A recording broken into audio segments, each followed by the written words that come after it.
So how young is too young when it comes to tots and technology? Take a look at this new product.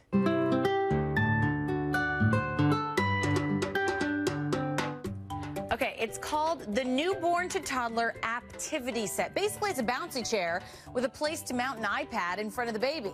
Well, an advocacy group is calling on Fisher-Price to stop selling it.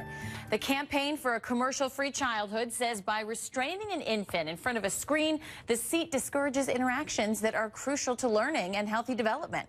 Well, we asked Fisher-Price for a response. A senior manager told us, quote, "We do not position the activity seat or any of our other infant seats as educational products for children." The statement goes on to say, though we knew the product was not for everyone, it's yet another option for those parents who wanted the added feature of engaging in age-appropriate content with their children. Well, to get some expert opinion on this, we're joined by one of the authors of the book, Toddlers on Technology, Patty Wollman-Summers. Thanks so much for coming in. You're in snowy New York, so we appreciate you trekking into the studio. My pleasure. I want to get your reaction to this product, because there are a lot of parents out there that are saying, yes, this is the age of technology, but this is way too young to introduce them to this sort of cold way of communicating.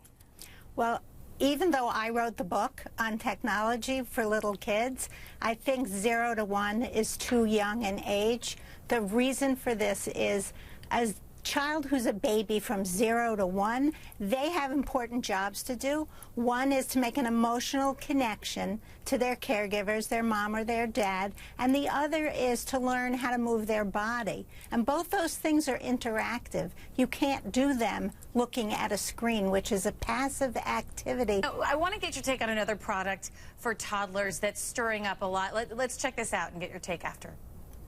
Features a special stand to securely hold the iPad, which kids already love, so they can play with apps, read books, or watch videos, all while potty training. There are even dozens of potty training apps available to help. The adjustable stand can be rotated. Yep, that's right. It's the iPotty. Kids can't even potty now without being, inundated with technology. What do you think? That's a hoot. I think it's very funny. It reminds me of an earlier generation of guys who would take their newspaper and then the generation before their newspaper and their cigarette and go into the bathroom and come out when they were done. You don't want to establish that kind of routine for your child. You don't want your child to say, oh, I have to poop. Where's my iPad? That's not a good combination. You want to make sure your kid can separate out those two activities. Well, it's interesting because you're champion for toddlers and technology. Yes. You wrote a book on it. So what are your tips for parents and the balance, real quick? So certainly do a lot of great stuff with your kid that doesn't have anything to do with digital life. And when they're old enough, I would say 18 months to 2, then introduce the iPad slowly, maybe 20 minutes a day.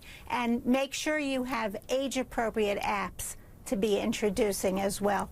Some great tips there. As a mother of 6, Patty Wollman-Summers, thanks so much for being with us. You're very welcome.